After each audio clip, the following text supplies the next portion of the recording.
আসসালামু আলাইকুম। আজ ইচ্ছে করলো চিতই পিঠা বানাবো। দেখি নতুন একটা পাতিল কিনলাম। এই পাতিলের চিতই পিঠা কেমন হয়।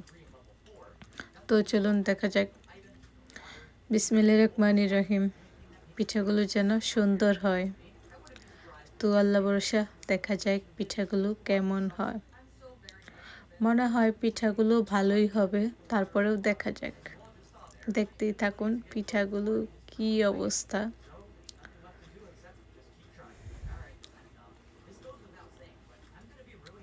তো দেওয়া শেষ, এখন ডাইকা রেখে দিলাম। এই হলো পিঠা। তো এখনো পিঠা হয় না, আর একটু হবে।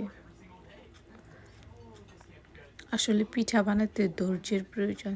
যার যত বেশি ধৈর্য আছে সে তত বেশি সুন্দর করে পিঠা বানাইতে পারে। তো আমার তো ধৈর্য খুবই কম। আমার হয়েছে চটপট করে পিঠা বানাই ফেলাবো, শেষ।